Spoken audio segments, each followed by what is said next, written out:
दर्शकों, उत्तर प्रदेश में बुलडोजर और बुलेट की खबरें बताएं उससे पहले मैं आपको एक तस्वीर दिखाने वाला हूं जो आपके रोंगटे खड़े कर देगी और सावधान करेगी, क्योंकि हादसे कभी भी हो सकते हैं। लेकिन देखिए कैसे एक बाइक सवार तेज रफ्तार से जा रहा था, लेकिन ये तेज रफ्तार उसकी जान पर भारी पड़ गई। तेजी से आ रहा था, फुल फ्रेम दिखाइए इसे, लेकिन अपनी मोटरसाइकिल की स्पीड को कंट्रोल नहीं कर पाया। उसने रफ्तार कम करने की कोशिश जरूर की, लेकिन कार के पास आने तक वो स्पीड काबू में नहीं कर पाया और हादसे का शिकार हो गया। लेकिन इतना ही नहीं, बाइक में आग लग गई है दर्शकों।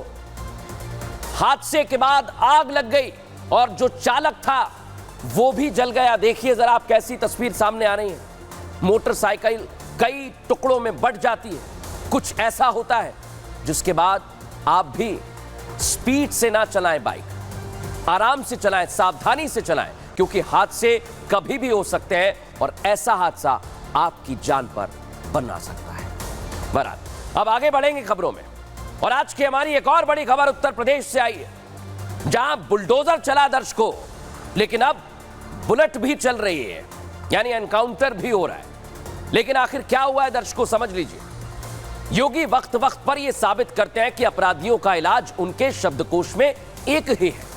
योगी का बुलडोजर फतेहपुर में अवैध कब्जे पर भी चला, तो दूसरी तरफ रेप के आरोपी का योगी की पुलिस ने एनकाउंटर कर दिया। दोनों तस्वीर आप देख लीजिए, यानी एक तरफ बुलडोजर चल रहा है और दूसरी तरफ एनकाउंटर भी हो रहा है। योगी सरकार अपराधियों पर एक्शन ले रही है। बुलडोजर एक्शन सोच लीजिए आप, बार बार लिया जा रहा है। इस बार योगी का पीला पंजा समाजवादी पार्टी के नेता की अवैध संपत्ति पर चला है, जो मैं आपको दिखा रहा हूं। फतेहपुर में पीएम मोदी पर अभद्र टिप्पणी करने वाले समाजवादी पार्टी नेता हाजी रजा के निर्माणाधीन शॉपिंग कॉम्प्लेक्स, ये देख लीजिए, इसको ढहा दिया गया है। बुलडोजर एक्शन अवैध था। सपा के वरिष्ठ नेता के इस मॉल को नगर पालिका की जमीन पर बनाया जा रहा है, लेकिन इससे पहले कि मॉल का काम पूरा होता, योगी के बुलडोजर ने इसको जमींदोज कर दिया। मॉल की 3 मंजिला इमारत देखिए आप बन गई थी, निर्माणाधीन थी, लेकिन पहले ही अवैध तरह से जब जानकारी मिली तो जिला प्रशासन की टीम कोर्ट के आदेश पर पहुंची है दर्शकों, और इस कार्रवाई के दौरान एएसपी, एसडीएम, डीएसपी सभी मौजूद रहे और 10 थानों के 250 पुलिसकर्मी तैनात रहे, जिनकी तस्वीर मैं आपको दिखा रहा हूं। यानी योगी के लिए इंसाफ मतलब इंसाफ है, अपराधी मतलब अपराधी है। ऐसा मैं क्यों कह रहा हूं समझ लीजिए, क्योंकि योगी ने खाकी पर भी बुलडोजर चलाया, जो खाकी आपके लिए है।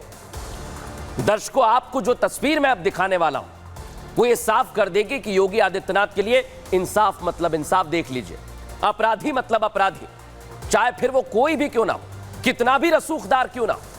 योगी आदित्यनाथ ने सिद्धार्थनगर जिले में खाकी पर ही बुलडोजर चलवाया। बिल्कुल ठीक सुना आपने, खाकी पर बुलडोजर। यहां जिले के प्रशासनिक अधिकारियों ने अवैध अतिक्रमण हटाने का अभियान चलाया हुआ है। इस दौरान अधिकतर लोगों ने खुद ही अपने अवैध अतिक्रमण को हटाया, लेकिन खास बात यह कि इस अवैध अतिक्रमण की जद में तहसील और थाने की बाउंड्री और मेन गेट यानी मुख्य गेट भी था, जिसे बुलडोजर से गिराने प्रशासनिक अधिकारी पहुंचे और जरा भी संदेह नहीं किया, वहां पर बुलडोजर चलाया।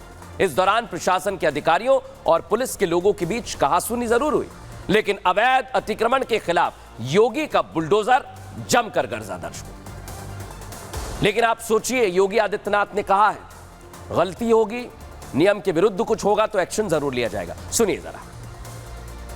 आपको बुलडोजर से डर लगता है, लेकिन यह निर्दोष के लिए नहीं है, उन्हीं अपराधियों के लिए है जो प्रदेश के नौजवानों के भविष्य के साथ खिलवाड़ करते हैं। दर्शकों, जब इंसाफ और अपराधियों को सबक सिखाने की बात होती है तो सबके जहन में सबसे पहला नाम योगी आदित्यनाथ का ही आता है, फिर चाहे वो बुलडोजर एक्शन के जरिए इंसाफ हो या फिर किसी और तरीके से। अयोध्या में क्या हुआ है दर्शकों, 4 साल की बच्ची के साथ रेप हुआ। 4 साल की बच्ची। अभी सपा नेता और नाबालिग से रेप के आरोपी मोहित खान को लोग भूले नहीं थे कि अयोध्या में एक और रेप कांड हुआ दर्शकों। सोचिए आप, मोहित खान को अवधेश प्रसाद और पूरी समाजवादी पार्टी बेशक बचाने में जुटी थी। उस नाबालिग को अवधेश प्रसाद बेशक इंसाफ शायद नहीं दिलाना चाहते होंगे, इसलिए मिलने नहीं गए, लेकिन योगी के लिए बेटी के साथ दुष्कर्म की घटना बर्दाश्त से बाहर है। योगी ने इस मामले में विधानसभा में भी बोला और इस मामले में योगी की पुलिस ने जो एक्शन लिया वो आपको बताऊं, लेकिन उससे पहले अवधेश प्रसाद जी से आज फिर सवाल कर रहे हैं। सवाल यह कि अवधेश प्रसाद जो अयोध्या के सांसद हैं, आपके संसदीय क्षेत्र में चल क्या रहा है? अयोध्या में अपराधी ऐसे खुलेआम कैसे घूम रहे हैं? क्या हो गया है? क्या अयोध्या में अपराधियों में कोई डर नहीं बचा है, कोई खौफ नहीं बचा है? अभी तक आप अवधेश प्रसाद उस दलित नाबालिग को मिलने नहीं गए, इंसाफ नहीं दिला पाए। योगी आदित्यनाथ ने कार्रवाई की। अब सलमान नाम के एक आरोपी ने 4 साल की बच्ची के साथ दरिंदगी की है। दर्शकों, सोचिए आप। लेकिन योगी आदित्यनाथ और उनके प्रशासन ने कार्रवाई की है। बच्ची का कसूर क्या था? वो तो खेल रही थी। तभी युवक सलमान आया और उसे उठा ले गया। सोचिए जरा, संसदीय क्षेत्र है अवधेश प्रसाद का, अपने घर ले जाकर बच्ची के साथ दरिंदगी। काफी देर बच्ची घर नहीं पहुंची तो परिवार वालों ने तलाश की। रोने की आवाज सुनकर घर वाले सलमान के पास पहुंचे। वहां बच्ची खून से लथपथ। भीड़ को देखकर आरोपी मौके से भाग गया।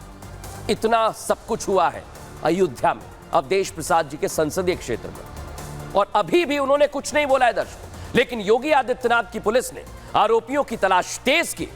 यूपी पुलिस को वारदात के 8 घंटे बाद आरोपी सलमान की लोकेशन मिल गई। टीम वहां पहुंची दर्शकों, और फिर क्या हुआ? सलमान पुलिस पर फायरिंग करते हुए भागने लगा। पुलिस भी पीछे पीछे दौड़ी। जवाबी फायरिंग में एनकाउंटर के दौरान उसके पैर में गोली लगी है। लेकिन योगी की पुलिस ने आरोपी सलमान को धर दबोचा, जिसकी तस्वीर मैं आपको दिखा रहा हूं, जो चल नहीं पा रहा है। लेकिन अब मैं आपको दिखाता हूं पुलिस प्रशासन इस मामले में क्या कह रहा है, सुनिए जरा। मुखबिर द्वारा सूचना थाना महाराजगंज के सचिव अमरजीत की टीम को प्राप्त हुआ था कि अभियुक्त एमी आलापुर के तारापुर मोड़ के पास से इसके भागने की सूचना है। इस सूचना पे पुलिस टीम के द्वारा जब गिरफ्तारी का प्रयास किया गया तो पुलिस टीम पे जान मारने के नियत से लक्ष्य करके फायर किया गया। दौरान पुलिस मुठभेड़ अभियुक्त को गिरफ्तार किया गया है। दर्शकों, एक और तस्वीर मैं आज आपको दिखाने वाला हूं। हापुड़ से तस्वीर सामने आई है, जहां मामूली बात पर दो पक्ष आपस में भिड़ गए, एक दूसरे की जान लेने पर आमादा हो गए। देखिए जरा आप, दोनों पक्षों के बीच जमकर लाठी डंडे चले, ईंट पत्थर फेंके गए, एक दूसरे पर हमला तक कर दिया। हालात इस कदर बिगड़ गए कि आसपास के लोगों ने अपने अपने घरों में छिपकर अपनी जान बचाई है। देखिए जरा।